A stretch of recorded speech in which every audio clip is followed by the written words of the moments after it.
antagonisme, ya. Interaksi farmakodinamik itu ada antagonisme, ada potensiasi, ada sinergistik, ada aditif, ya. Kalau kita lihat definisi interaksi farmakodinamik itu adalah interaksi obat yang terjadi ketika satu obat itu mengubah aksi atau efek obat lain dalam tubuh kita tanpa mempengaruhi kadarnya di dalam plasma. Itu yang penting dari definisi interaksi farmakodinamik. Ya, media interaksi farmakodinamik itu bisa melalui, jadi media interaksinya bisa melalui, yang pertama adalah reseptor, yang kedua adalah transporter, bisa, yang ketiga bisa melalui saluran ion atau ion channel, yang keempat bisa melalui enzim. Nah, jadi empat inilah media interaksi farmakodinamik. Dari media ini maka ada beberapa efek yang mungkin terjadi dari masing-masing media ini. Yang pertama, bisa dia nanti aditif efeknya. Yang kedua, bisa nanti dia sinergistik. Yang ketiga, bisa dia nanti potensiasi. Yang keempat, bisa antagonistik. Hari ini yang kita bahas mengenai adalah antagonistik. Minggu depan kita bahas aditif, ya. Karena saya cuma diberi 2 topik. Oke. Oke. Barangkali mengenai definisi-definisi dan perkenalan tentang interaksi sudah banyak disampaikan. Beberapa hal yang ingin saya sampaikan dalam pengantar ini adalah bahwa interaksi itu bisa menyebabkan, ya, jadi dari interaksi ini bisa menyebabkan efek yang tak diinginkan atau tidak diharapkan, ya, efek tidak diharapkan atau juga efek yang diharapkan. Jadi ada dikatakan interaksi yang menguntungkan atau tidak diharapkan. The drug interaction maybe make your drug less effective, cause uneffective side effect, atau juga meningkatkan tindakan obat tertentu. Skema ini menjadi penting untuk dipahami untuk memberikan bangunan pemahaman tentang interaksi farmakodinamik itu. Ini dasarnya, ya. Saya ulang, medianya bisa reseptor, bisa dia transporter, bisa ion channel atau enzim, dan bisa menghasilkan aditif atau sinergistik atau potensiasi atau antagonistik. Dari efeknya itu tuh bisa efeknya tidak menguntungkan secara aditif, bisa efeknya tidak menguntungkan secara sinergistik, potensi atau antagonistik, atau bisa efeknya menguntungkan dari aditif, sinergistik, potensiasi dan antagonistik. Oke. Jadi tidak semua slide ini akan kita bahas, tetapi saya memberikan ulasan-ulasan seperti itu. Kalau Anda mau foto itu silakan saja, coretan saya. Ini akan saya clear. Kita akan masuk ke slide berikutnya.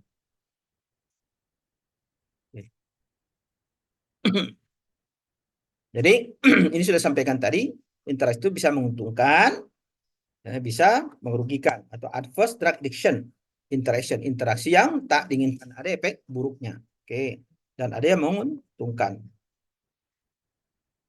Nah, interaksi obat itu seperti yang sampaikan tadi, kalau farmakodinamik adalah berarti dia akan mengubah satu obat oleh obat lain, ya, tanpa merubah, ya, without altering its plasma concentration.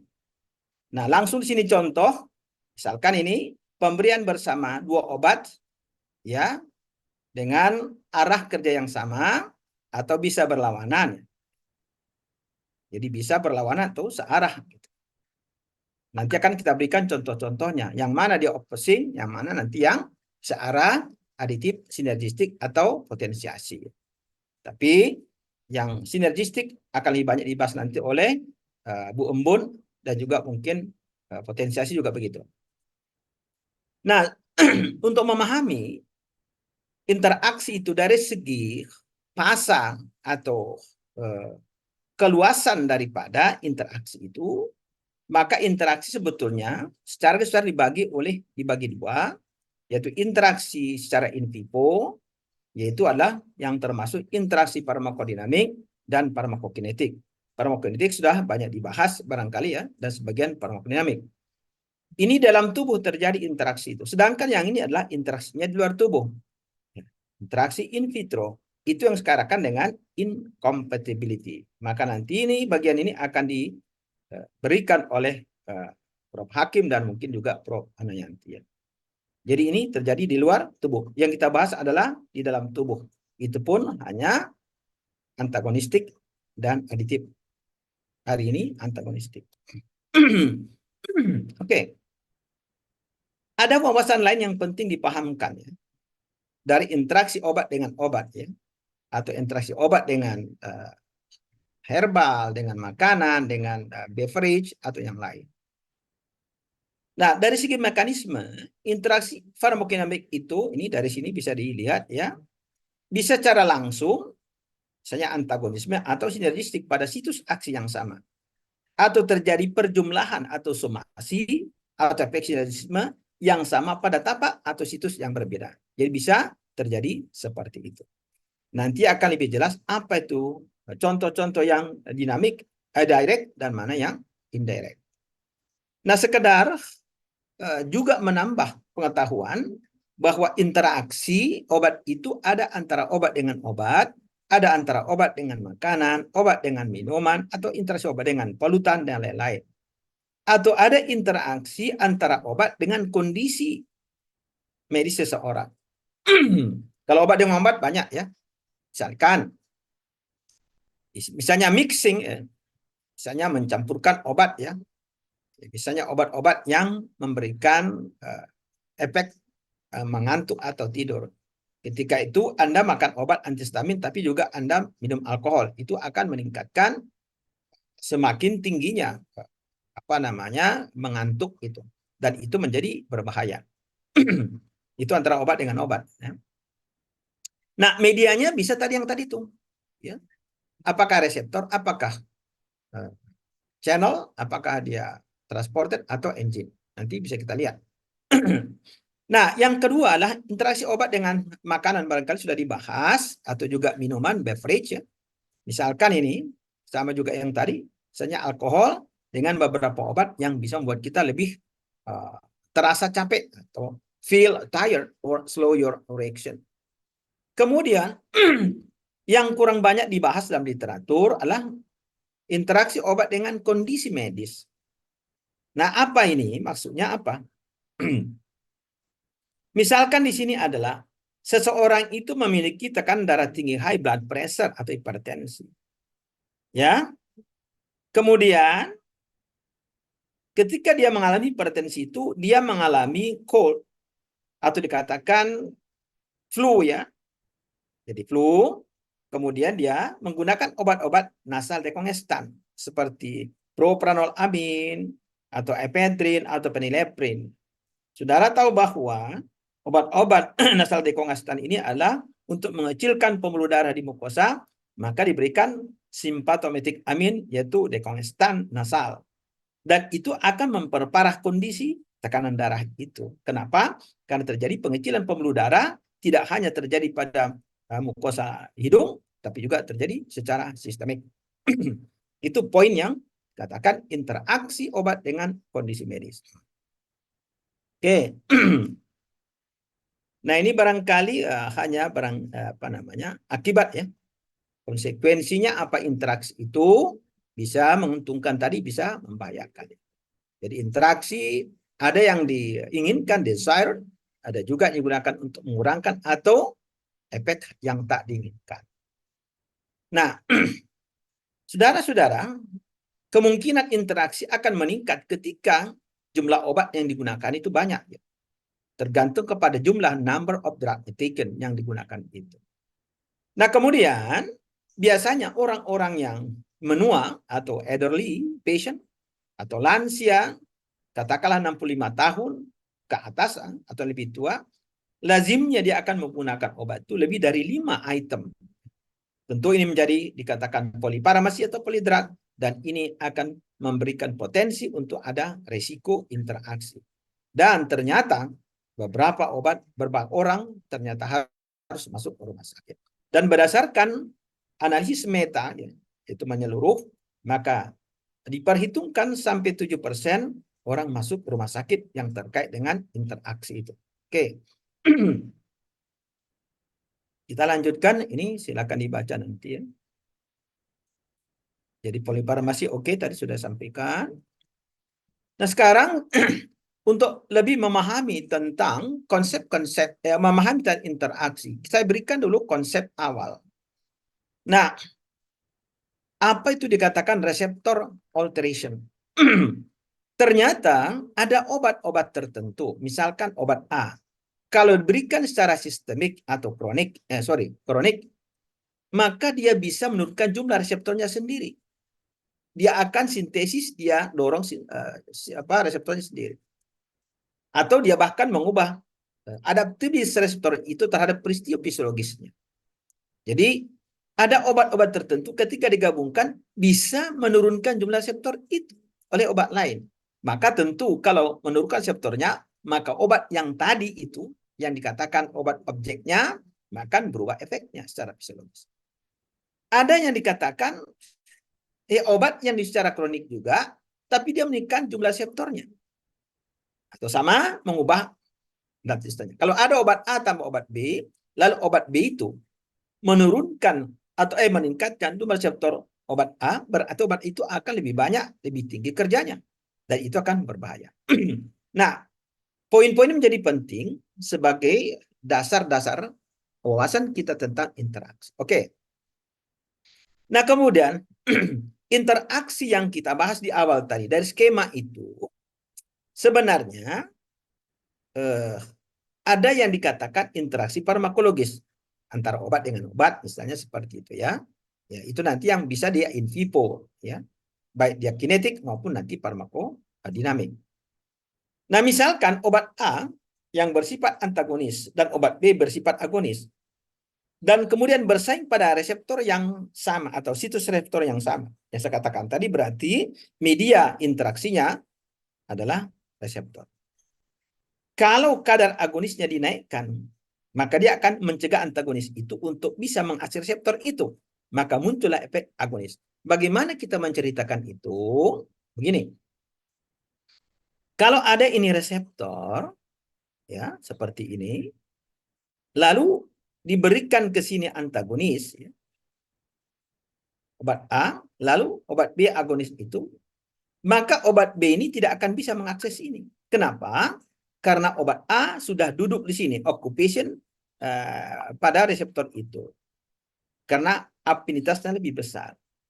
Nah, ketika diberikan obat B yang agonisnya, dia tidak akan bisa duduk di sini. Ya, tapi kalau saya naikkan kadarnya, dosisnya, mungkin 100 kali lipat, maka dia akan bisa menggantikan replacement, akan menggantikan posisi obat A tadi, lalu dia duduk. Maka nanti kan ada efek agonis itu. Maka interaksi farmakologi ini disebutkan interaksi kompetitif pada reseptor yang sama dan pada situs yang sama. Right? Jelas ya? Jadi pada situsnya di sini, reseptornya ini sama. Oke. Nah, itu interaksi farmakologi. Ada interaksi fisiologi. Apa bedanya? Apa bedanya? Mari kita lihat. Saya lebih memberikan contoh supaya lebih gampang ya. Nah, kalau yang interaksi fisiologi sebenarnya tidak jauh berbeda dengan nanti yang farmakologi. Yang paling penting dipahami dari konsep interaksi fisiologis ini adalah obat A dan obat B berinteraksi pada reseptor yang berbeda. Ini yang sama, ya. sehingga meningkatkan efek obat lain dan melalui mekanisme yang seluler yang berbeda. Bagaimana memberikan contoh? Ini adalah, perhatikan ke sini. Kalau ini misalnya bronchus, ya, saudara tahu bronchus ini adalah disarapi oleh dua saraf otonomik. Yang pertama adalah yang kita sebut dengan adalah saraf parasimpatetik. Ya, parasimpatetik berarti di sini, ya, dia ada reseptor muskarinik 2 di bronchus itu. Dan dari parasimpatik ini akan dilepaskan dari ujung saraf ini adalah asetilkolin. Saudara sudah belajar tentang autonomic farmakologi. Ketika asetilkolin itu yang dilepaskan dari perserapan parasimpatik itu, maka dia akan attach, bind, akan berikat reseptor muskarinik 2, maka akan terjadi sifatnya positif, yaitu dia akan meningkatkan, menyebabkan kontraksi, yaitu menyebabkan vasokonstriksi. Vasokonstriksi apa? Bukan vaso, sorry. Bronchokonstriksi, bronchus. Mengecil. Secara fisiologi memang begitu. Sekarang Anda mengalami itu. Ada bronchokonstriksi. Nah, tetapi karena bronchus ini disarapi oleh dua saraf otonomik, yang satu lagi adalah yang disebutkan dengan saraf sini adalah saraf simpatetik atau sympathetic nervous system. Nah, di sini ada reseptornya yang kita sebut dengan beta 2 reseptor, ya. Beta 2 reseptor. Beta itu ada 3 jenisnya. Beta 1, beta 2, beta 3. Beta 2 salah satu terlokasi terdapat pada bronchus. Nah, apa yang terjadi ketika misalnya sampai impul ke sini, maka dia melepaskan noradrenalin dari sini. Noradrenalin ini akan berinteraksi dengan reseptor beta 2 dan hasilnya apa? Adalah negatif. Negatif dalam arti bahwa dia akan menurunkan atau dikatakan adalah vasodilatasi. Ini bukan menurunkan, ya, vasodilatasi atau menurunkan apa namanya efek vasokonstriksi dari ini. Nah, kalau saudara kaitkan dengan penjelasan di atas, drug A dan drug B berinteraksi pada reseptor yang berbeda. Reseptornya beda kan? Satu DM2, satu di beta 2. Lalu meningkatkan efek lain melalui mekanisme yang berbeda. Boleh jadi ini kan berlawanan ini. Berlawanan ini kan. Saya memberikan contoh kenapa bisa dikatakan meningkatkan efek obat lain.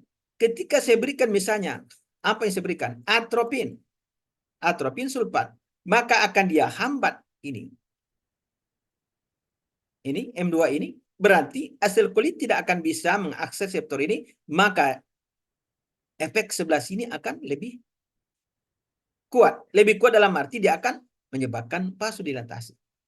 Oleh karena itu seolah-olah atropin sulfat itu adalah sinergi dengan antagonis, dengan agonis di sini. Di sini berikan antagonis, sebelah sini agonis. Atau salbutamol misalnya sebagai obat asma. Ya, maka dia bekerja ke sini untuk meningkatkan sebelah sini dan melawan sebelah sini. Jadi katakan dengan secara fisiologi. Oke. Nanti ada contoh-contoh lain. Kita lanjut. Kemudian yang nomor 2 fisiologi, obat A dan obat B berinteraksi pada reseptor yang berbeda, menghasilkan efek yang berlawanan antagonistik melalui mekanisme fisiologi yang berbeda. Tak jauh beda dengan cerita tadi, ya. Nanti kita berikan contoh yang lain. Kemudian ada interaksi kimia. Nah, ini cerita semua farmakodinamik, ya. Interaksi kimia itu bagaimana? Tidak hanya dipahami bahwa interaksi kimia itu, oh ya, orang kalau meningkat asam lambungnya, HCl-nya meningkat, ini naik, lalu ditambahkan dengan antasida, let's say aluminium hidroksida dan magnesia hidroksida atau antasida, ya, ya dia akan ikat ini. Kalau dia ikat ini maka terjadi apa? Proses netralisasi. Secara farmakokimia berarti mekanismenya adalah netralisasi. Tetapi interaksi kimia, chemical interaction, tidak hanya dipahami seperti ini saja. Nah, obat A, obat B, mencegah obat B untuk berikat reseptornya. Ini ada reseptor, kemudian ini obat A, oke, dia mau duduk ke sini. apapun efeknya ya. Kan duduk di sini baru dia activate dari reseptor itu. Tapi ada B, obat B, dia cegah, bukan di reseptornya, bukan duduk reseptornya, tapi dia cegah, dia ikat ini di sini. Dia ikat dia sebelum sampai ke reseptor itu. Maka dikatakan chemical interaction. Oke, itu ada konsep-konsep seperti itu. Baik, saya hapus dulu. Nah, nah itu sudah ya. Saya memberikan ulasan di sini. Ini cermati, ini bukan urusan chemical, ini yang lain. Untuk bisa nanti Anda membayangkan ini interaksi apa yang terjadi yang akan saya jelaskan. Cermatilah pharmacodynamic adverse drug reaction. Ya, kita disuruh mencermati efek buruk adverse drug reaction itu, efek buruk pharmacodynamic antara apa? Ketika orang diberikan NSAID dan juga antihipertensi. Apa kira-kira efek buruk farmakodinamiknya? Nah, NSAID itu ini dia bekerja menghambat COX. NSAID itu bisa menghambat COX-1 dan COX-2. Oke.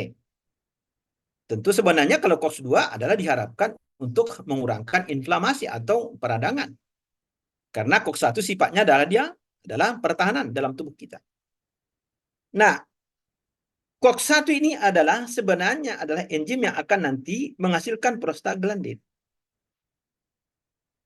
Ya, prostaglandin ini di ginjal, di pembuluh darah ginjal, dia akan bersifat vasodilatasi. Dilatasi. Oke? Nah, ketika itu diberikan misalnya obat-obat antihipertensi, katakanlah misalnya ACIS atau katopril. Katopril ada obat yang bersifat vasodilator atau vasodilatasi efeknya, karena dia akan mengurangkan pembentukan angiotensin 2 dan mengurangkan rilis aldosteron dari korteks dan juga akan melebarkan pembuluh darah. Ya. Karena dia angiotensin 2 itu akan berisi di sini. Karena reseptor di pembuluh darah kita ada AT1 reseptor, ada T2. Nah, persoalannya ialah ketika katopril diberikan bersama dengan NSAID itu, maka NSAID itu dia akan apa? Akan menghalang COX-1 sehingga menurunkan prostaglandin. Berarti apa yang terjadi? Maka sifat vasodilasi pada pembuluh darah ginjal itu dikurangkan. Kalau begitu jadi vasokonstriksi. Berarti dia akan mengcounter, dia akan melawan efek daripada antihipertensi itu. Maka menurunkan efikasinya. Nah, mekanismenya, medianya apa? Iya, NSAID itu bekerja dengan melalui COX. Sedangkan, ini berarti medianya enzim kan? Sedangkan ACE inhibitor juga melalui enzim juga. Tapi enzimnya berbeda. Ya, different enzim atau different reseptor. Enzim juga bisa dikatakan reseptor. Secara umum ya.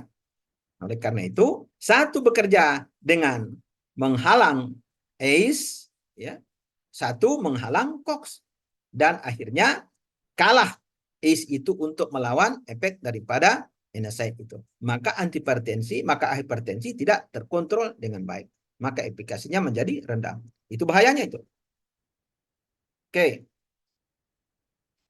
Nah, contoh lain adalah DDI, drug interaction antara epinephrine dan penghambat reseptor beta-1 adrenergic. Ya. Jadi ada reseptor beta, misalnya ini reseptor beta. Saya kira epinefrin atau adrenalin itu kan memang reseptornya bisa ini adrenergic. Maka dia akan merangsang stimulate reseptor. Ya. Kalau diberikan beta blocker, misalnya beta-1 blocker, tentu dia akan apa? Maka dia akan menghambat ini. Menghambat reseptor beta ini kan. Berarti epinya tidak bisa ke sini. Tapi jangan salah, reseptor EPI itu bukan beta 1 saja. Dia juga ada terdapat pada, misalnya pada pembuluh darah. Ketika reseptor beta 1 ini diblokir oleh yang namanya blokernya, katakan let's say propranolol atau atenolol, yang beta 1, maka EPI-nya kemana? Iya, nggak apa-apa, nggak ke sini dia, tapi dia pergi ke sini. Maka dia rangsang alfa 1, maka terjadi vasokonstriksi. Maka kalau terjadi vasokonstriksi berarti terjadi hipertensi. Bisa ditangkap itu ceritanya? Maka di sini saya katakan bahwa jadi jika beta 1 ada diblokir yang saya tadi sini, maka tentu dia tidak bisa mengaktifasi reseptor alfa 1 oleh EPI tadi. Hambat di sini, iya nggak apa-apa. Kalau dia di situ, dia bilang si EPI-nya, ya saya pergi ke sini. Karena reseptor EPI itu kan bukan hanya beta 1 saja. Banyak reseptor yang bisa diaksesnya. Kalau beta 1, alfa 1 yang terdapat pembuluh darah, berarti vasokonstriksi. Vasokonstriksi berarti akan terjadi hipertensi. Itu dia poin yang. Nah, sekarang kalau mau dianalisis dari sini, saya ingin memberikan wawasan ini supaya Anda bisa menganalisis. Kalau ditanya begini, nah media interaksinya apa ini? Antara epinefrin dengan reseptor beta 1. Iya. Kalau kita lihat di sini, yang sebelah sini, berarti epi dengan beta 1 kompetitif di sini. Karena tak bisa dia, kecuali saya tingkatkan epi tadi, kadarnya. Maka dia akan replacing, akan dia gantikan ini. Tapi pada dosis yang normal itu, ketika dihambat beta 1, maka dia akan pergi ke sini. Lalu dia rangsang ini. Unik ini ya. Jadi maka hati-hati ketika menggabungkan obat-obat itu ya. Jadi medianya reseptor-reseptor. Ya, kalau ini dia reseptor yang sama pada situs yang sama, the same reseptor and the same site. Sedangkan di sini adalah antara epi di sini justru adalah merangsang. Tapi antara perangsangan di sini dengan ini melawan dia. Terjadi antagonisme ketika epi merangsang alfa 1 yang tidak bisa dilawan oleh penghambatan di sini. Berarti melalui reseptor yang berbeda dan jaringan yang berbeda. Jadi different site and different tisu atau jaringan. Oke. Nah, kemudian yang selanjutnya ini saya kira bisa sudah pahamkan ya, tapi saya mau jelaskan. Perhatikanlah dua contoh DDI yang bermanfaat. Ada yang bermanfaat. Ini seolah-olah mengatakan kita contoh yang merugikan. Epinefrin atau adrenalin, kita tahu tadi di atas sudah sampaikan tadi, dia akan mengaktifasi reseptor alfa 1 yang terdapat misalnya di pembuluh darah. Berarti kan mendorong vasokonstriksi. Ya kan? Jadi dia induce vasoconstriction. Kalau EPI ini Anda gabungkan dengan anestetik lokal, let's say prokain atau lidocaine, karena mana anestetik lokal? Kan kita mengharapkan dialah efeknya lokal, bukan sistemik. Bagaimana caranya supaya dia bekerja lokal itu dan penyerapan sistemiknya akan ditunda atau diperlambat atau dihalangi? Ya, saya berikan EPI.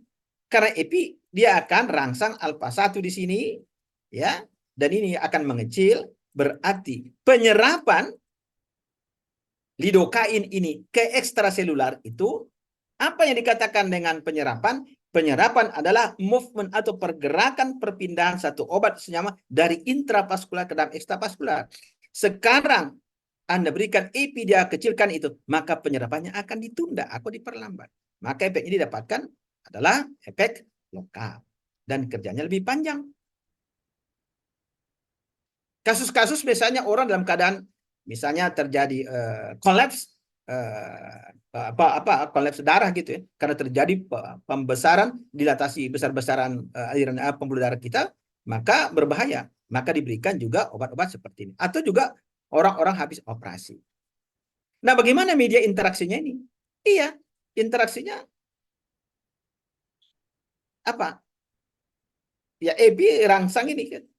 Tapi kalau dikatakan interaksinya tidak ada hubungan langsung antara efek anestetik lokal dengan EPI ini. EPI dia hanya rangsang ini lalu dia kecilkan, dari kecil itu dia akan menghalang penyerapan secara besar-besaran si lokal itu. Jadi interaksinya kan unik. Medianya apa? Medianya satu alfa apa namanya epi ke reseptor ini dia rangsang, dan kemudian dampak dari situ ada pengurangan. Berarti tidak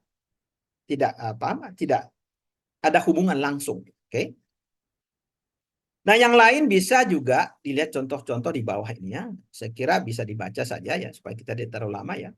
Ini berbeda dengan yang di atas tadi. Ya, yang ini menyebabkan simpatetik, menyebabkan apa namanya vasokonstriksi, tapi yang di sini adalah ketika saya antagonis alfa 1 berarti diberikan anestesi lokal, maka kalau saya berikan antagonisnya maka dilapangkan. Jadi pembuluh darah membesar, berarti anestesi lokal itu akan kerjanya lebih singkat karena terjadi vasodilatasi dan penyerapannya akan lebih besar. Padahalnya kalau anestesi lokal itu diharapkan adalah untuk yang nah, ketika ada resep misalnya diberikan anestesi lokal dan diberikan antagonis alfa 1, hati-hati. Berarti nanti anestesi lokalnya itu tidak bekerja. Ya kan? Ini pembuluh darah ya, alfa 1 ya. Epinefrin itu kan memang ada dalam ujung ini kan disarapi apa namanya simpatetik. Noradrenalin atau pinefrin ada di sini. Ketika vasokonstriksi, lalu Anda hambat ini oleh misalnya pentolamin mesilat ini dihambat ini, berarti anestesi lokal itu, iya kan? Ya, dibawa kemana-mana kan? Jadi, hati-hati kalau misalnya ada obat digabungkan antara namanya anestesi lokal dengan antagonis atau ya bloker alfa. Contoh pentolamin. Kalau nanti saya bikin soal misalnya, apa yang terjadi pentolamin ini, saya tambahkan dengan misalnya anestesi lokal. Berarti si lokalnya kan tak bekerja. Kan gitu kan? Atau apa namanya? Tidak maksimum karena memperpendek durasi kerja anestesik jaringan lunak kita. Nah, itu makna dari apa namanya? Kok makna ya? Ya, pemahaman tentang interaksi itu. Sehingga kita bisa memberikan dasar-dasar klinis. Jadi interaksi itu urusannya klinis sebenarnya. Nah, ini kita lanjutkan. Ini sudah ada tadi. Nah, di sini, oke. Sini apa yang mau saya terangkan? Yang penting di sini adalah, ya, saya kira dari sini, antagonistik juga sering disebut dengan opposing. Berarti dia berlawan oposisi lah, ya. Kalau hasil pemilu kan ada juga oposisi, ada yang tak oposisi. Nah, saya kira di sini juga mirip dengan apa yang digambarkan di awal, ya. Misalnya di sini apa namanya? Agonis itu berarti adalah agonis berarti dia akan bertindak pada reseptor tertentu ya. Ya. Dan ini menjadi tempat interaksi oleh antagonisnya. Kita sudah gambarkan tadi. Contohnya apa yang saya gambarkan tadi? Adalah bronchodilator action selective beta 2 reseptor seperti salbutamol tadi. Ya, sudah berikan contoh.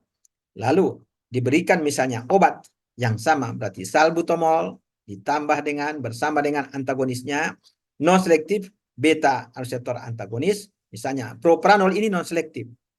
Apa makna selektif dengan proselektif? Propranolol ini bisa dia menghambat reseptor beta 1, beta 2, beta 3 non selektif. Kalau selektif itu dia lebih kepada beta 1 yang dominan terdapat pada jantung. Contohnya atenolol atau metoprolol. Nah, jadi kalau Anda berikan ini, propranolol ini, ya dia hambat juga di beta 1, dia hambat beta 2, dia hambat beta 3. Beta 3 terdapat di mana? Di jaringan adiposa. Nah, ketika salbutamol diberikan untuk melegakan asma, tadi katakan tadi, maka dia akan hambat di sini. Berarti dia di sini beta 2. Beta 2. Yang uniknya propranolol itu tidak hanya menghambat beta 2. Beta 1 di mana ada? Di jantung ada juga. Di mana beta 3? Adiposa ada juga. Berarti propranolol itu kan menghambat efek daripada epinefrin, norepinefrin di sini dan juga ini. Berarti sini akan menurun fungsi jantung dan juga adiposa tidak dihidrolisis. Terlepas dari itu, tetapi ketika Anda berikan ini, maka salbutamol tak bekerja karena dihambat. Berarti dia kompetitif pada reseptor yang sama. Oke. Saya kira itu yang penting dari situ ya, yang mau saya jelaskan. Ini lagi yang ada berbagai contoh ya. There are numerous example of interaction terjadi pada reseptor, pada situs reseptor. Ya, yang juga digunakan pada terapi dan itu menguntungkan. Specific antagonist may be used. Nah, ada antagonis spesifik yang bisa digunakan untuk menterbalikkan, to reverse the effect of another drug. Dan untuk menterbalikkan efek obat lain pada reseptor itu. Misalkan, yang contoh yang paling menguntungkan adalah, kalau tidak menguntungkan contoh yang tadi ini kan, kita mau ceritakan yang menguntungkan. Yang menguntungkan apa? Misalnya, saudara tahu tentang reseptor opioid. Reseptor opioid adalah reseptor yang terdapat pada CNS, pada sistem saraf pusat kita. Jadi opioid reseptor, let's say macam ini, ya, opioid reseptor. Berarti opioid reseptor ini agonisnya adalah misalnya apa? Itu ada dalam tubuh kita, ya kan? Nah, reseptor opioid ini macam-macam. Ada alfa, ada mu, ada gamma, macam-macam ya. Nah, terlepas dari itu, maka orang-orang yang misalnya yang diberikan obat atau menggunakan obat-obat seperti heroin atau morfin itu berarti dia akan mengakses reseptor opioid ini, ya, reseptor opioid ini. Lalu dia ke sini, nah dia rangsang ini, maka terjadilah apa efeknya? Adalah bisa ketenangan, bisa euforia, ya, dan bisa macam-macam, tergantung efeknya reseptornya. Reseptor mu bisa menyebabkan bisa sembelit macam-macam. Tapi efek CNS-nya adalah membuat orang misalnya, ya itu dia. Nah, biasanya orang-orang yang menggunakan obat-obat yang illicit drug ini seperti heroin atau juga morfin, ini akan menyebabkan terjadi namanya adalah ketergantungan psikis dan juga ketergantungan fisik. Atau bahkan kalau dihentikan tiba terjadikan yang dikatakan dengan sakau, ya. Atau dikatakan abstinensia, ya. Nah, karena menggunakan obat-obat tadi opiat itu. Heroin kah, morfin kah. Nah, dalam konteks interaksi yang medianya lah reseptor opioid itu. Ketika diberikan namanya obatnya naloxone. Naloxone. Maka naloxone itu akan akses ini. Dengan demikian, opiat tadi itu apakah dia morfin atau heroin, maka tidak bisa mengakses ini. Maka efek-efek buruk daripada penggunanya akan diturunkan. Nah, berarti ini menguntungkan. Walaupun nanti ada yang terbaik sebenarnya adalah dalam konteks penanganan orang-orang yang menggunakan obat-obat itu nanti digunakan ya ada yang parsial, tapi saya tidak menjelaskan hari ini. Ya parsial, jadi obat-obat yang bisa menghalang opiat itu, tapi dia tidak menghalang total, tapi menghalang sebagian, dikatakan parsial antagonis atau parsial agonis. Ya, namanya buprenorphine ya. Nanti saudara bisa baca. Oke, yang lain bisa baca di sini ya. Oke, kita lanjut supaya waktunya lebih bisa kita pakai untuk yang lain.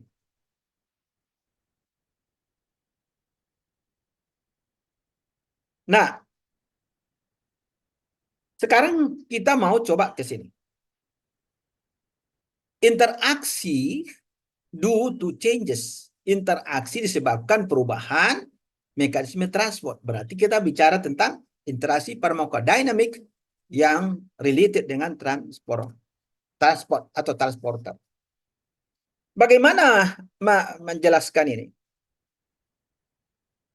Satu obat bisa mengganggu ambilan atau uptake dan transportasi obat lain ke tempat kerja intraseluler.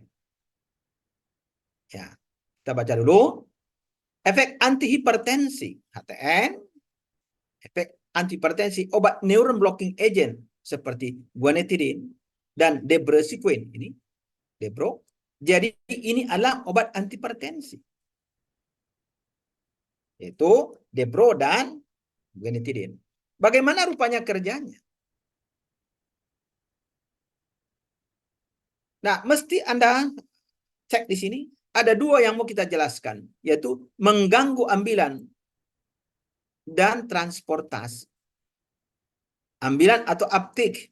Sering disebutkan yang uptake 1. Uptake 1. Tentu Anda paham dulu apa itu uptake 1. Nanti kita jelaskan. Nah, obat neuron blocking agent seperti guanetidin dan debrosequin dicegah atau dibalikkan oleh TCA. Sehingga antihipertensi ini sekarang jarang digunakan. Apa urusannya? TCA ini adalah singkatan dari tricyclic antidepresan. Tricyclic antidepresan. Let's say seperti contohnya adalah amitriptyline. Yaitu, nah ini obat ini akan berinteraksi dengan antihipertensi, guanetidin dan debro. Dengan cara apa? Dengan cara menghalang ambilannya. Dengan cara mengambil. Jadi gini, ini adalah misalnya ujung saraf ya. Katakan ujung saraf noradrenergic atau simpatetik. Ya.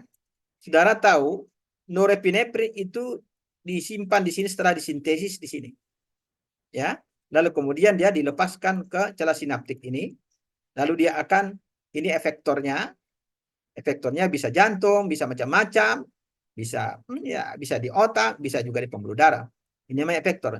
Tentu bisa ada alfa 1, bisa juga beta, tergantung kepada jaringan, ya.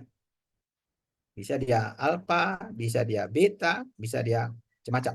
Nah, yang mau saya jelaskan tentang interaksi ini, itu tadi katakan due to changes in drug transport mechanism, atau salah satunya adalah ambilan. Setelah norepinefrin itu berada di sini, ini setelah dilepaskan ke sini, di celah ini, maka dia akan akses reseptornya, apapun itu. Sebagian, atau setelah dia bekerja di sini, dia akan dilepaskan. Nah, ini akan namanya diangkut kembali ke sini. Itu namanya uptake 1. Ini. Uptake 1. Uptake 1. Ya, bagaimana caranya itu? Di sini ada transporter. Jadi norepinefrin ini secara utuh, dia akan diangkut ke sini untuk digunakan kembali dan dimasukkan ke vesicle ini. Ketika Anda berikan TCA, dia akan inhibit. Maka dia akan apa? Maka dia akan apa? Halang ini. Obat berat ini. Nah, apa yang ada? Norepinefrin. Sama aja. Guanetidin ini dan debrosequin ini bekerja, dia kalau harus masuk ke dalam. Tetapi dihalang oleh ini. Dihalang oleh TCA. Tunggu dulu. Oke, antineuron agent seperti ini dan ini dicegah atau dibalikkan oleh TCA. Iya. Dasar itulah maka jarang digunakan obat ini. Ya. Karena kalau dia misalnya diberikan karena dibalikkan oleh TCA, berarti dia tidak akan bisa bekerja untuk masuk ke sini dan kemudian akan dilepaskan untuk mengurangkan efek di sini. Nah, oleh karena itu, tindakan farmakologis neuron alien blocking agent seperti Depro bergantung pada mekanisme yang sama dari ambilan neuron seperti NA. Jadi sama aja dia mau diangkut ke sana sama dengan NA tadi, norepinefrin tadi. Sama dengan itu. Dan simpatetik amin lainnya itu yang dikenal dengan uptake 1. Nah, dari cerita ini bahwa maka obat-obat ini tidak akan bekerja. Kemudian ada lagi cerita, dosis terapi amfetamin, pseudoephedrine, phenothiazine, dan TCA dapat menghambat efek hipotensif neuron blocking agent. Secara kompetitif mencegah aksesnya ke situs penyimpanan DNA yang diterangkan tadi. Jadi, ini ada transporter di sini. Oke. Itulah yang bisa kita gambarkan dari situ ya. Sekarang kita lanjut dengan masih mirip dengan cerita itu, tetapi ini mengganggu. Jadi interaksi karena gangguan atau disturbances and fluid, mengganggu cairan dan elektrolit, ya. Keseimbangan elektrolit. Perubahan keseimbangan elektrolit ternyata bisa juga mengubah efek obat, terutama yang bekerja pada miokardium.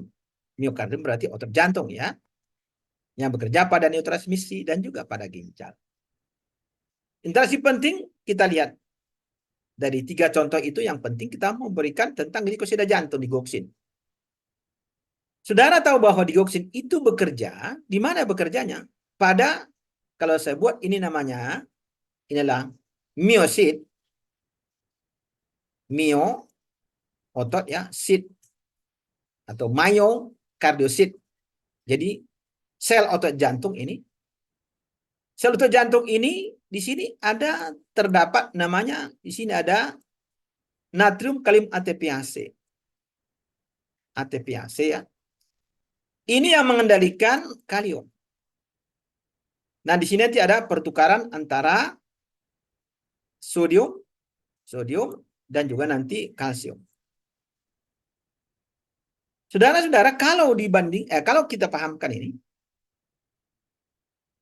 pada orang gagal jantung atau gangguan pada jantung itu adalah kondisi ketika kalium ini, ya, gagal jantung, kalium ini banyak di dalam sini. Ya, sedangkan kalsiumnya rendah. Ya kan? Berarti kalium ini masuk dia ke sini melalui aktivasi enzim natrium kalium ATPase. Ini kan masuk ke sini. Ini ada punya channel, punya transport, punya saluran ion. Nah, apa yang terjadi ketika gagal jantung? Berarti kontraksinya adalah rendah. Lalu bagaimana cara meningkatkan kontraksi itu?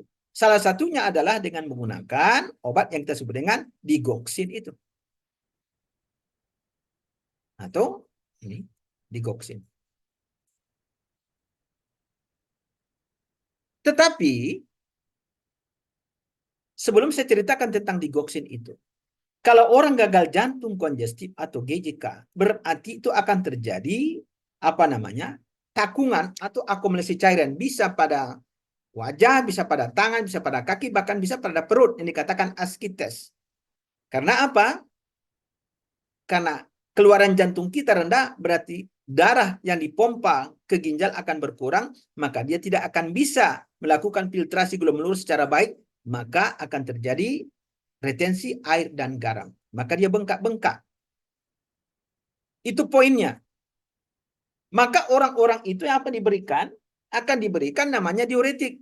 Let's say misalnya furosemida atau lasik.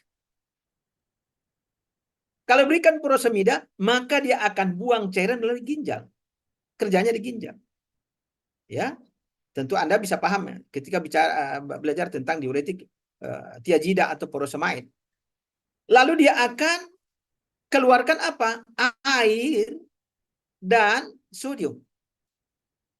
Sodium ya, yang kita akan garam. Tetapi malangnya bahwa diuretik furosemida yang digunakan dalam kondisi gagal jantung itu tidak hanya mengeluarkan air sodium, tapi juga buang kalium. Maka dijulukilah furosemida itu adalah dikatakan boros kalium. Kenapa? Dia bersifat natriuresis. Ketika natriuresis itu, kenapa? Karena kalium juga dibuang. Ketika kalium dibuang itu, maka kalium akan kecil di sini jumlahnya. Kecil. Yang banyak apa? Adalah kalsium. Nah sekarang, ketika Anda berikan diuretik itu, lalu Anda berikan namanya digoxin, maka dia hambat ini. Kalau dia hambat enzim itu, apa yang terjadi? Dia hambat enzim itu, apa yang terjadi? Nih. Berarti kaliumnya tidak masuk karena kalium tidak mengaktifasi ini dan kalsiumnya cukup tinggi, maka dia toksik. Silakan dicermati, maka dia toksik. Kenapa? Maka dia paksa jantung bekerja terus-menerus. Istilah saya bertalu-talu. Kalau orang Malaysia bilang bertalu-talu ya. Nah, oleh karena itu apa yang terjadi? Ini berbahaya, toksik. Nah, poin kita dari segi interaksi, ini dikatakan contoh interaksi farmakodinamik secara indirect, secara tidak langsung. Satu bekerja di jantung, satu bekerja di ginjal. Satu bekerja di belawan, satu bekerja di mana? Di tebing tinggi. Itu kan jauh itu. Tapi efeknya apa? Ada efeknya. Satu efeknya itu buruk ke jantung. Kedua obat ini bekerja, ternyata memperburuk. Arahnya sama. Tapi tempatnya berbeda, apalagi mekanismenya berbeda. Katakan indirect interaction. Apa? Indirect, ya. Karena tidak pada reseptor yang sama. Jangankan pada reseptor yang sama, bahkan berbeda lagi jaringannya kan. Paham ya? Oke. Ada yang tidak paham? Diskusi aja ya. Kita lanjutkan. Jadi kalau saudara mencermati interaksi ini cukup.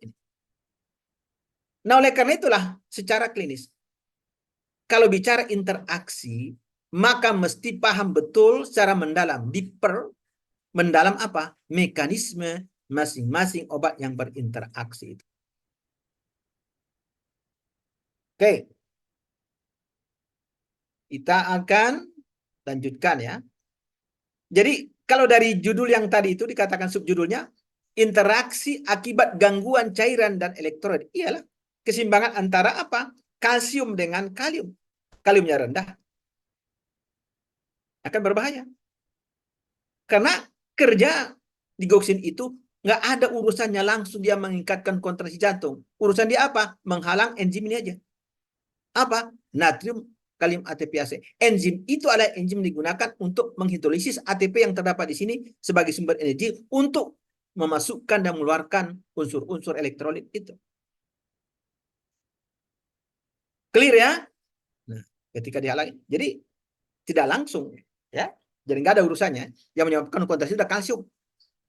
Kalau kalsium kurang sini, ya, oke, nanti kita bicara tentang gagal jantung kongestif nanti di kesempatan lain nggak tahu kapan ya. Sekarang kita tinggalkan itu ya. Tinggalkan itu dulu. Saya clear. Oke. Baik.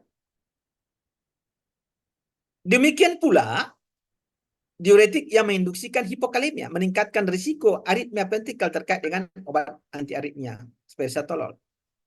Jadi sebenarnya digoxin tadi itu ada kan menyebabkan gangguan pada jantung aritmia. Tidak hanya itu, obat-obat anti aritmia seperti misalnya satolol, prokainamid, quinidin, amiodaron juga tergantung karena apa? Karena efek buruk diuretik itu tentang hipokalemia. Karena aritmia itu urusannya apa? Urusannya adalah sebetulnya related dengan apa? Dengan ion-ion yang saya sebutkan tadi. Sodium, kalium, dan kalsium. Jadi karena misalnya satolol, kemudian prokainamid, quinidin, amiodaron itu adalah anti aritmia. Kalau kalium itu dibuang oleh diuretik itu, maka nanti akan ada toksik. Nah, berbeda dengan yang ini. ACE, contohnya kan apa? ACE itu, katopril. Ya kan? Ya. Kalau ACIS atau katopil atau angiotensin converting inhibitor, dia memiliki efek hemat kalium. Sehingga penggunaan bersamaan dengan suplemen kalium atau diuretik hemat kalium spironolactone misalnya, itu akan menyebabkan hiperkalemia yang itu berbahaya. Bagaimana bisa menjelaskan itu? Iya, ACIS. Kenapa dia menjadi hemat kalium? Kita akan awali dari cerita tentang sistem RAS. Apa RAS? Renin, angiotensin aldosteron system, RAS. RAAS. Anda belajar farmakologi, ya, nggak boleh nggak ngerti ini. Sistem RAS itu renin, angiotensin aldosteron system. Apa ceritanya nih?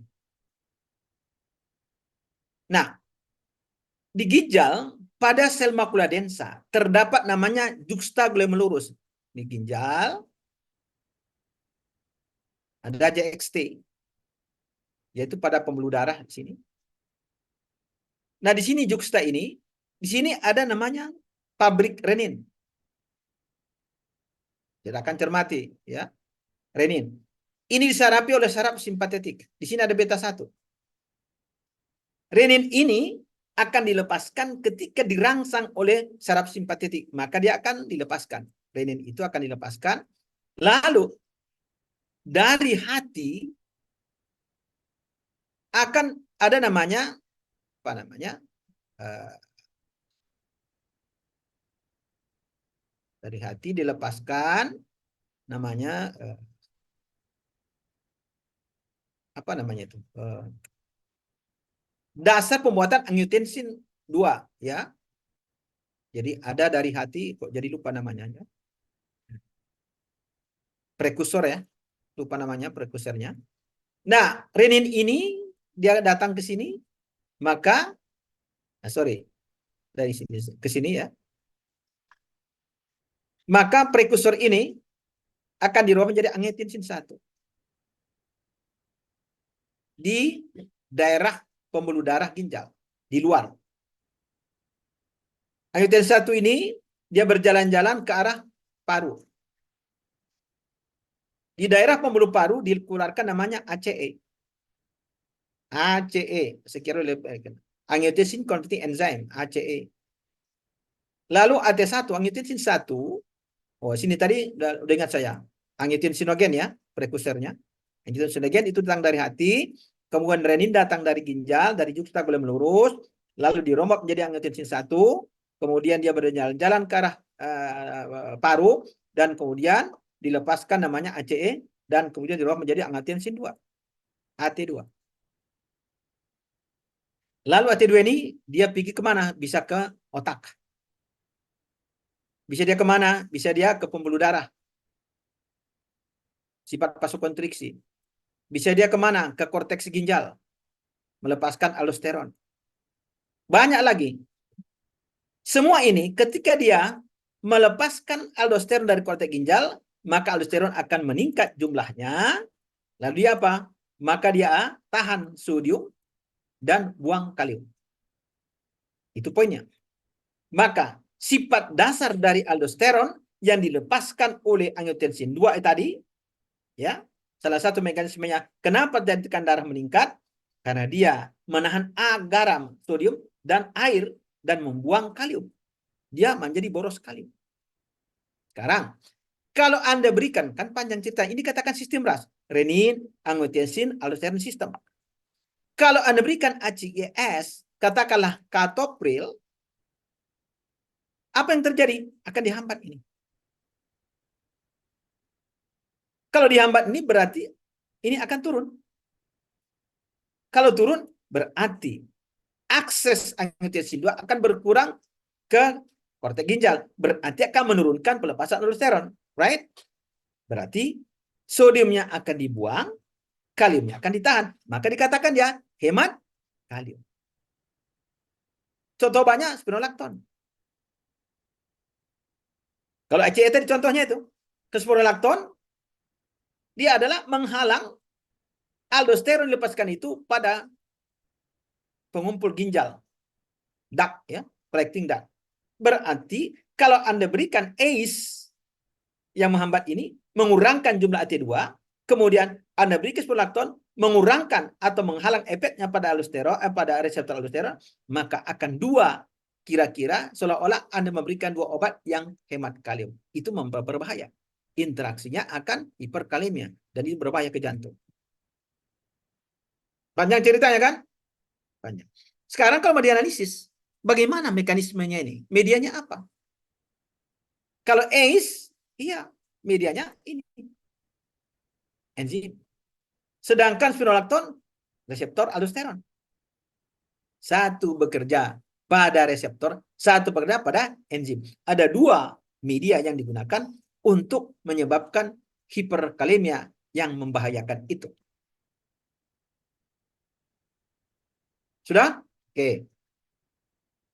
Nah, begitu juga ya nih pemberian bersama tacrolimus ini juga sebenarnya anti cancer nggak salah ya, dengan diuretik hemat kalium, ya, misalnya spironolakton, dan sulfalkalimon akan menjadi hiperkalemia yang bisa mengancam jiwa ya.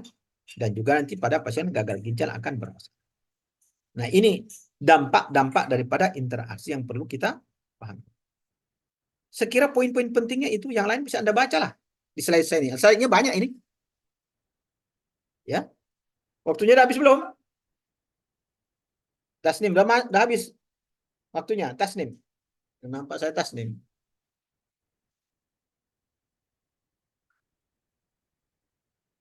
Sekarang 8.41. Jam berapa? Sampai jam berapa kita nih? Sampai jam 9.10, Pak. Oh, mantap. Ya. Bisa diikuti ya? Bisa nggak? Amanda, bisa? Paham nggak yang saya ceritakan tadi? Atau coba ceritakan dulu apa yang tahu dari mulai sejak kuliah tadi pagi sampai sekarang. Ya, tiba-tiba dimatikannya kameranya. Setelah. Kalau Tasnim ada yang menceritakan. Apa yang disampaikan? Apa yang bisa paham? Hah? Cobalah, apa yang bisa paham dari cerita kita tadi? Coba silakan. Silakan. Eh, Tentang interaksi obat, Pak, ada pharmacodynamic dosisnya, ada reseptor alternation, pharmacologicalnya, physiologikalnya, sama chemical. Kalau yang kayak chemical itu, drug A sama drug B itu mencegah obat B untuk berikatan dengan reseptor. Kalau yang kayak um, apa pharmacodynamic dosis tadi, epi dan beta satu tuh kompetitif, kecuali kalau ditingkatkan epinya, EPI-nya. So, what will happen? Uh, Akan menghambat menghambat Berapa? Ini kamu di mana kampungnya nih? Di Ipoh atau di mana ini? Kampungnya di mana? di di Kuala Lumpur, Pak. Oh, di Kuala Lumpur. Sekarang di Medan kan? Oh ya, sekarang di Medan. Dan, oke. Iya, ini orang Kuala Lumpur. Saya orang Kuala Lumpur juga. Karena sering ke Kuala Lumpur. Nah, jadi mesti nanti kamu harus lebih banyak memahamkan tentang mekanisme itu. Oke. Itu hanya melihat sejauh mana materi yang disampaikan itu dipahamkan gitu ya. Sekarang kita lanjut. Apalagi penting? Sama dengan yang tadi sebenarnya ya. Ya, masih terkait dengan gangguan atau disturbance fluid ini cairannya. Begitu juga misalnya ketika diberikan litium. Litium itu saudara tahu itu obat-obat digunakan untuk misalnya apa ya? Eh, bukan schizophrenia boleh ya. Atau juga bersifat diuretik ini litium. Nah, tetapi ketika diberikan misalnya tiazida, ini juga nanti akan terjadi toksik. Karena apa? Akan tinggi nanti jumlah litium itu di dalam darah kita. Nah, NSAID juga dapat memicu toksitas litium, terutama karena penghambatan NSAID terhadap mekanisme ekskresi ginjal yang bergantung pada prostaglandin. Prostaglandin tadi dikatakan bahwa itu akan diturunkan sintesisnya oleh NSAID. Kalau diturunkan sintesisnya, berarti sifatnya juga sifat dasarnya adalah prostaglandin itu adalah dia akan mengurangkan litium. Sementara Anda kurangkan prostaglandinnya oleh pemberian NSAID dengan menghambat COX-1. Right? Jadi sifat dilatasi itu yang diharapkan dari prostaglandin itulah salah satunya adalah juga dia akan meningkatkan isi ginjal. Ternyata dikurangkan, litiumnya akan toksik. Oke. Dan seterusnya ya. Seterusnya. Oke. Jadi saya mau berikan note ya, catatan gitu. NSAID ini adalah obat yang paling banyak berinteraksi dengan obat-obat antihipertensi. Hampir semua. Apa efeknya? Dia akan mengcounter, mengcounter itu, mengantisipasi lah menurunkan kemanjuran dari antihipertensi. Itu poinnya, tentu dengan berbagai mekanisme. Nanti NSAID itu coba baca. Ada sifat merokortikoidnya, bisa menahan air, bisa menahan garam, dan bisa dia vasokonstriksikan, dan juga yang lain. Oke, kita lanjut saja. Yang lain bisa Anda baca. Ya. Nah, ini saya kira sudah dijelaskan tadi ya. Soal tadi kita bicara soal transporter. Nah, saya mau ceritakan sedikit di sini mana yang perlu kita ceritakan di sini. Oke, kita baca sedikit dulu. Risiko interaksi ya, beberapa lama. Setelah mau di stop. Jadi begini, MAOI itu singkatan daripada monoamin oksidasi inhibitor. Ya, ya. Ini baca dulu ini interaksi masih berjalan beberapa minggu after the MAO, after monoamin oksidasi inhibitor dihentikan sampai dibentuk enzim yang baru. Itu dulu poinnya ya. Nah, oleh karena itulah pasien yang menggunakan atau patient taking irreversible MAOIs. Jadi MAO itu penghambat MAO itu ada yang reversible, ada irreversible. Maka dikatakan should not take, jangan digunakan ya any indirectly acting. Jadi jangan digunakan bersama dengan amin yang simpatetik langsung. Nah, semua pasien-pasien itu diberikan apa namanya warning ya, diberikan apa amaran gitu kalau orang Melayu ya. Karena akan ada risiko-risiko ya yang akan dihadapi ya. Jadi risiko untuk batuk dan juga apa namanya cold remedies dan juga disetrak. MAOIs itu dikaitkan dengan ada potensi-potensi yang berbahaya interaksinya. Kombinasi ya, kombinasinya misalnya kombinasinya dengan obat-obat yang menghambat ambilan atau reuptake serotonin. Konsepnya sudah jelaskan tadi reuptake. Maka dikatakan ya, ini dia reuptake isi potensially letal, itu bisa mematikan. Ya. Bagaimana basis interaksinya? The basis of the interaction is, nah itu dipertimbangkan, dipikirkan to be an increase karena meningkatnya level serotonin di dalam CNS atau Central Nervous System. Saudara tahu bahwa serotonin salah satu adalah amin simpatomatik. Amin simpatomimetik atau amin kata kelamin. Oke? Karena apa akan terjadi sindroma? Meski ini jarang terjadi, tetapi hati-hati ketika menggunakan obat-obat lain yang bersamaan dengan obat serotonergic. Ya, ini bisa terjadi ketika dua obat atau lebih mempengaruhi serotonin pada waktu yang sama, ya, atau setelah satu obat serotonin itu di stop. Tadi katakan bahwa bisa masih bekerja sampai 2 minggu, ya. Apa ciri-ciri sindroma serotonin itu? Bingung, confusion, apalagi disorientasi, pergerakan tak normal, dan macam-macam. Bahkan demamnya tinggi luar biasa karena terjadi peningkatan metabolisasi. Dan diare ini berarti ada efek CNS, ada efek peripheral. Diare dan hypo or hypertension, hipertension. Nah, obat-obat yang menginduksikan sindroma serotonin itu ya generally mild and biasanya memang kadang-kadang itu udah ringan tapi bisa ditangani ketika orang itu dihentikan obat-obatnya. Nah, mari kita lihat. Obat-obat seperti tadi ada kan trisikli antidepresan. Saya akan gambarkan yang tadi ini balik. Ini ujung saraf serotonergic. Serotonergic berarti di ujungnya itu dia akan dilepaskan namanya serotonin atau 5-HT ya. 5-HT.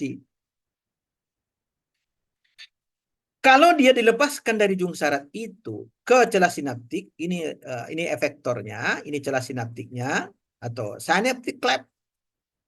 Pelepasan serotonin atau norepinephrine atau yang lain itu diperankan oleh kalsium, sila transporter. Lalu dia akan dikeluarkan, maka serotonin itu ada di sini. Sudah? Lalu dia akan kejar reseptornya di sini. Oke, apapun efeknya. Nah, maka dikatakan di sini adalah a large number of drugs have been implicated, including three antidepressant. Ya, ini singkatan daripada TCA yang tadi. Ya, tidak hanya TCA, monoamine oxidase inhibitor atau MAOIs, contoh misalnya phenelgin atau Fargilin, kemudian SRIS, selective serotonin reuptake inhibitor. Oke. Oke. Saya perpendek ceritanya. Misalnya ada lagi petidin dan juga lithium dan macam-macam dextromethorphan. Ini buat batuk ya. Nah, ketika orang diberikan sini, saya mau jelaskan di sini supaya paham. Di sini ada mau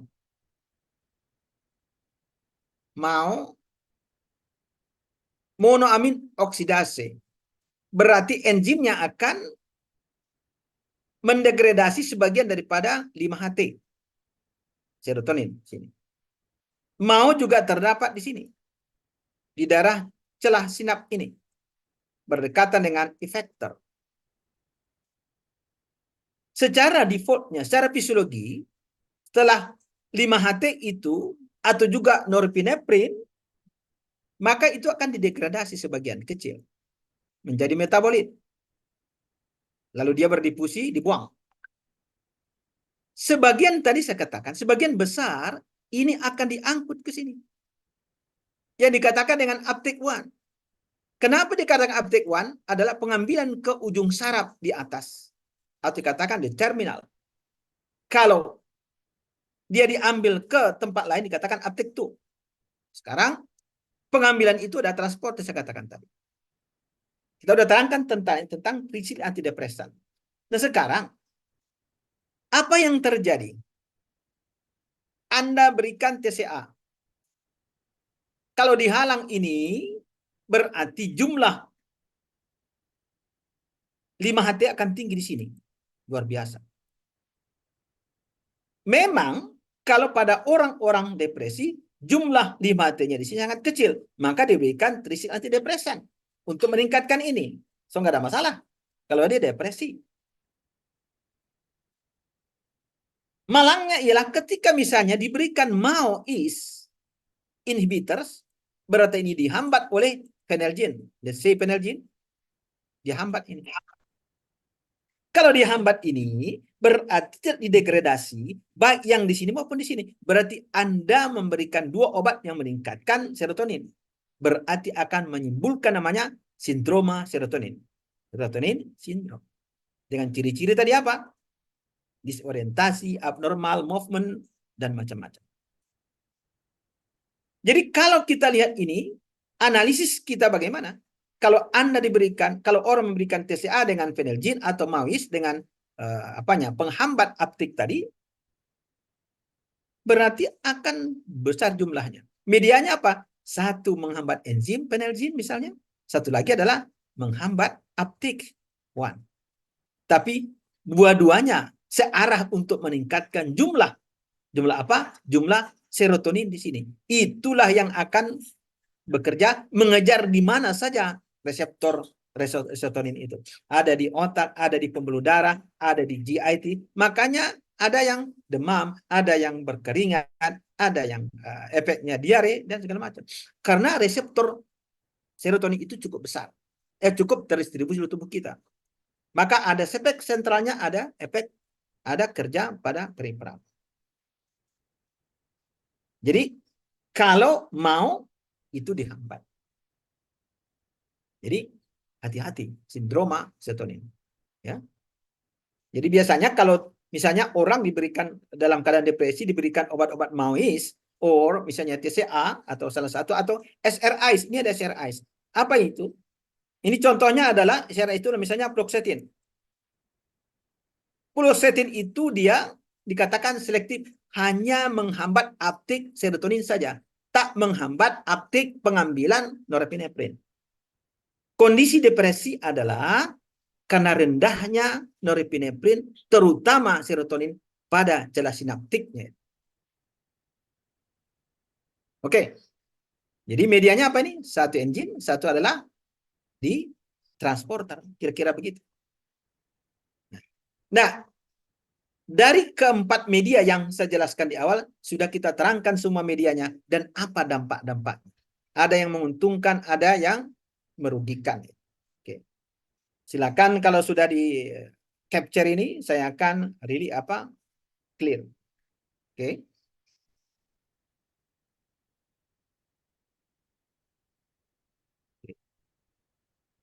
Nanti tentu Anda baca tentang fluoxetine atau Prozac ya, yang termasuk obat-obat SRIS.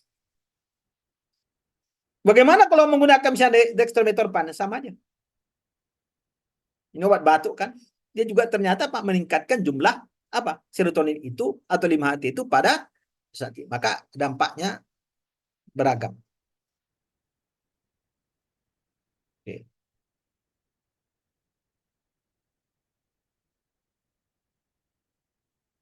Sedikit lagi kita kita masuk. Ini tadi sudah saya terangkan, sudah dijelaskan di sini. Oke, nggak apa-apa. Tinggal baca aja, ya. Serotonin syndrome is best prevented by not using serotonin drug in combination. Jadi hati-hati mengkombinasinya, jangan dikombinasi. Special care perlu perhatian kita ketika misalnya changing from SSRI to MAO-I ya. Jadi kalau misalnya mau menukar obatnya dari fluoxetine misalnya kepada misalnya Penelgin atau Vargilin misalnya atau sebaliknya hati-hati. Karena terutama fluoxetine itu dia mempunyai masa hayat yang panjang dari segi kinetik. Ya. Artinya bayangkan tadi kalau misalnya enzim itu dihentikan pun mau 2 minggu masih bekerja. Sementara kalau Anda berikan fluoxetine kerjanya panjang juga half-life-nya. Jadi masih bertemu dia sekian minggu dalam tubuh kita. Jadi interaksi tidak bisa hanya ditangani, iya jarangkan aja 2 jam, 3 jam. Tidak semua seperti itu. Ini 2 minggu masih ada dia. Nanti tentu kita harus mengerti tentang have long half-lives and serotonin syndrome may bisa terjadi kalau belum dia terbersihkan semua, wash out prior dari tubuh kita. Is not allowed before switching from. Jadi jangan tukarkan, jangan tukar dari SSRI ke obat lain sebelum itu betul-betul bersih dari situ. Gitu ya. Oke. Jadi maka saya katakan perlu mengetahui mekanisme mendalam dari ini. Sekira yang lain ini cerita-cerita konsep-konsep awal ya. Tadi sudah sampaikan. Nah, sebelum kita berakhir, ini masih ada kira-kira 10 menit lagi. Nah, ini konsep-konsep yang awal sebenarnya. Dari penjelasan kita tadi, saya mau Anda memahami interaksi yang tadi, yang mana homodinamik, mana allosterik, mana heterodinamik. Oke. Apa itu homodinamik? Homo sama. Dynamic aktivitas. Kalau interaksi mekanismenya homodynamic berarti binding to the same receptor site. Saya sudah jelaskan ya. Berarti antagonis opioid dengan naloxone. Kelar contohnya. Jelas ya.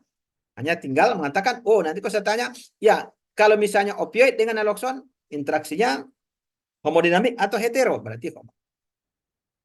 Nah, sama juga dengan, ini yang belum saya jelaskan, walaupun tadi sudah kita gambarkan, aspirin itu adalah obat yang digunakan misalnya untuk proteksi jantung.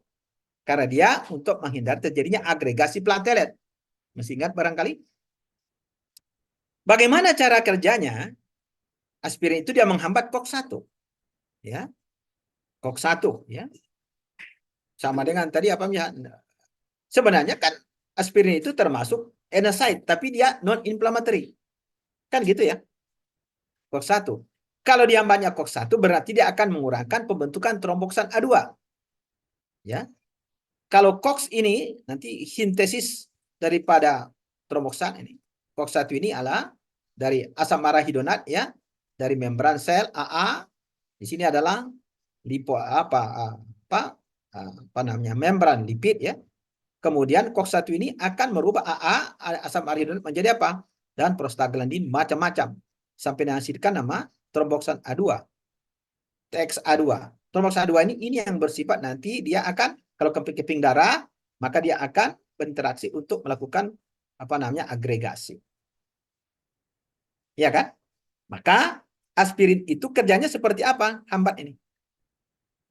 Berarti prostaglandin akan turun. Prostaglandin itu macam-macam ya.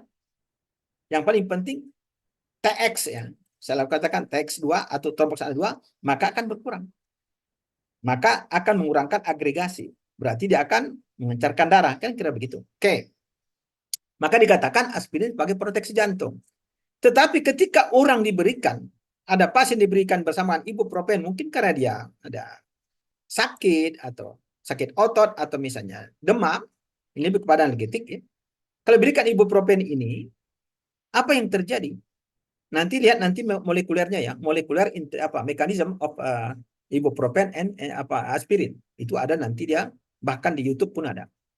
Nah, kalau aspirin itu dia mengikat ini, berinteraksi ke sini, mengikat ini, ini sifatnya adalah reversible.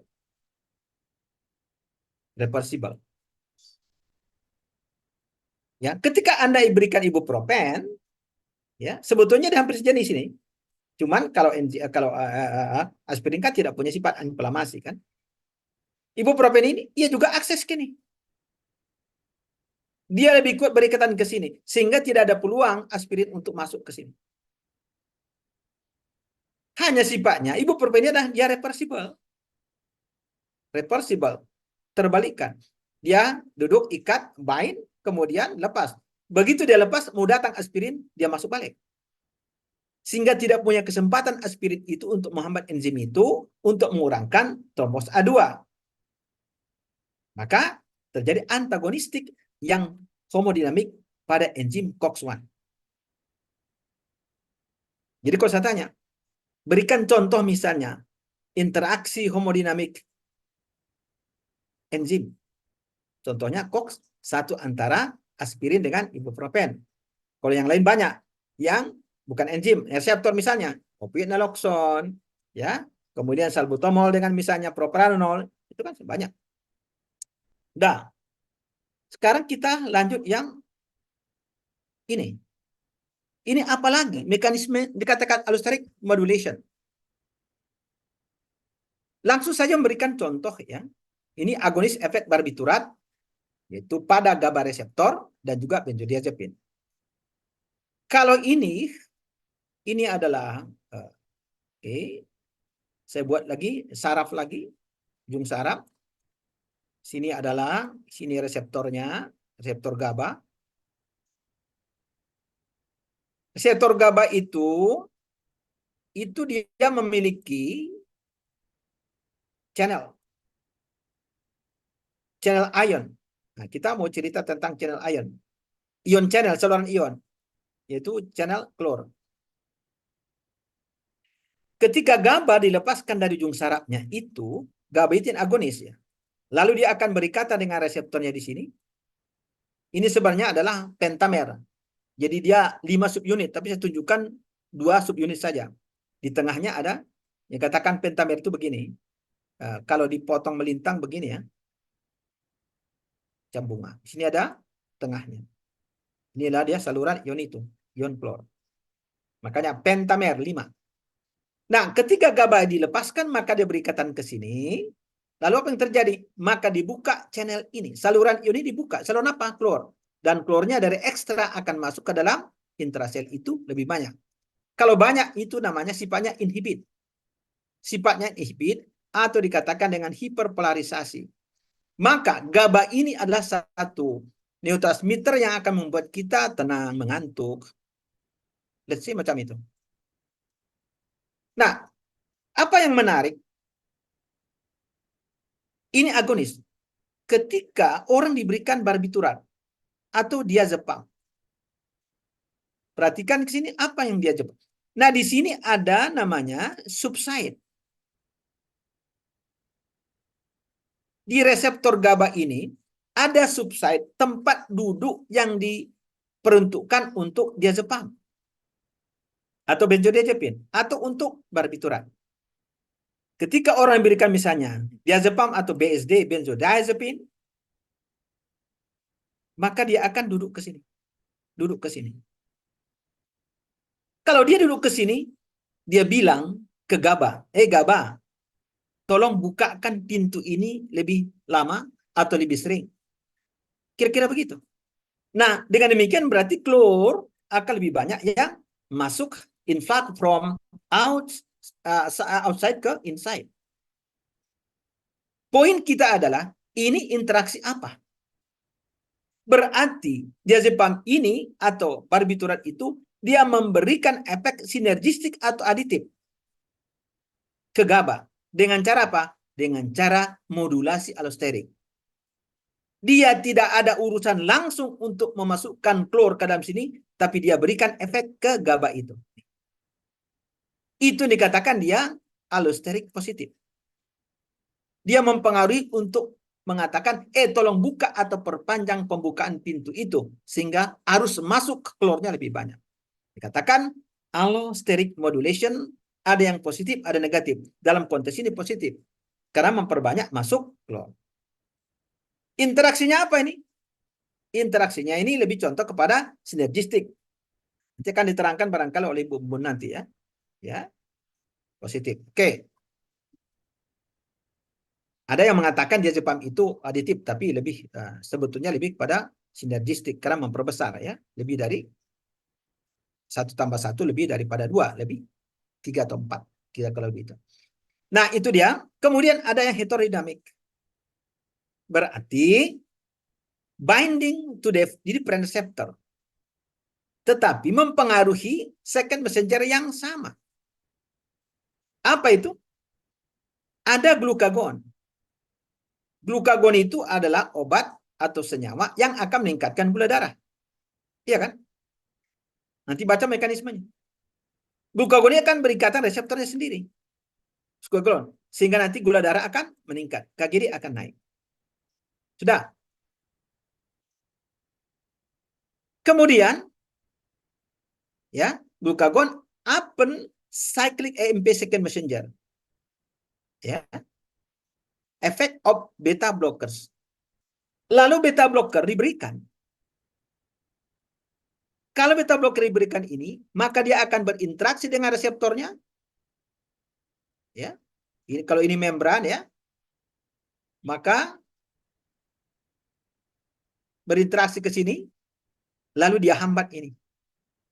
Kemudian tidak terjadi sinyalisasi. Akan mengantisipasi second messenger yang dibangun oleh yang distimulat oleh glukagon. Second messengernya apa? Namanya adalah cyclic AMP. Nanti baca tentang second messenger. Saya nggak menjelaskan sekarang. Kalau Anda masuk S2 saya terangkan, runut. Cyclic AMP berarti ada salah satu senyawa second messenger. Messenger itu pembawa pesan itu ada 3. Atau banyak yang dikatakan 2, lebih banyak di literatur 2. Yaitu first messenger misalnya itu adalah misalnya beta blocker.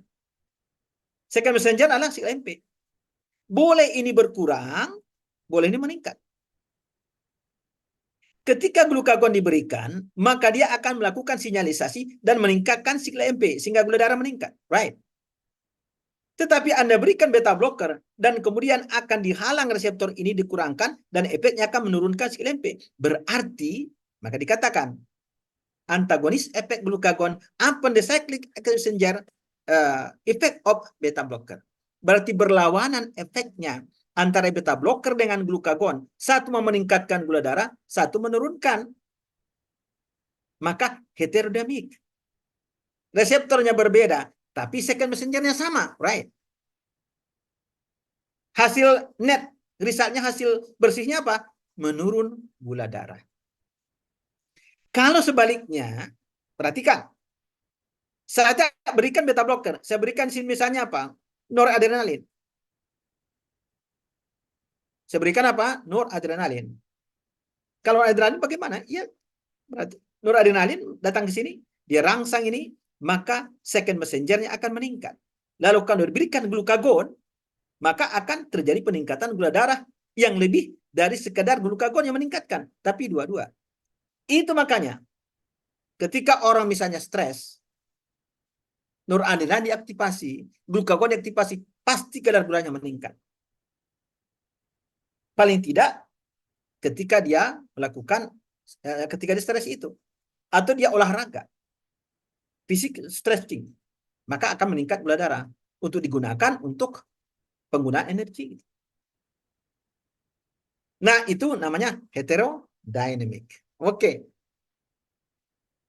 Saya kira sudah sampai waktunya kita clear. Yang lain bisa Anda baca di slide saya ini ya. Nanti kan saya ya, nanti ada sinergistik yang juga second messenger ya. Contoh video di depan. Ada additive opposing menggunakan obat tertentu ya. Kemudian yang lain sudah konsep-konsep kembali yang awal tadi. Ya, oke. Indirect tadi sudah berikan contoh sudah di Gaussian furosemida.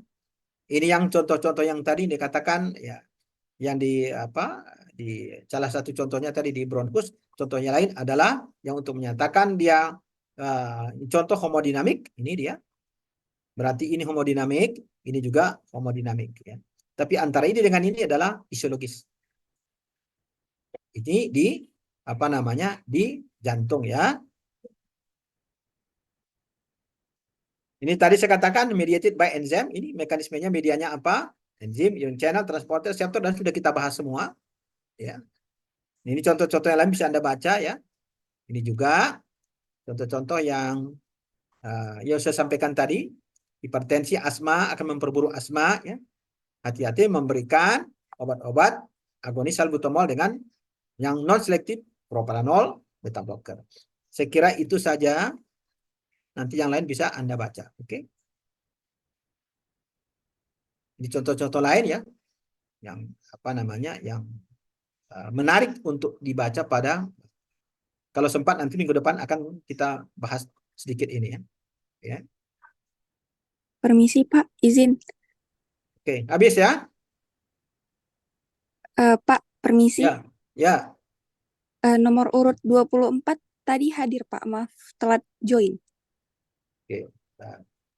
Izin Pak, saya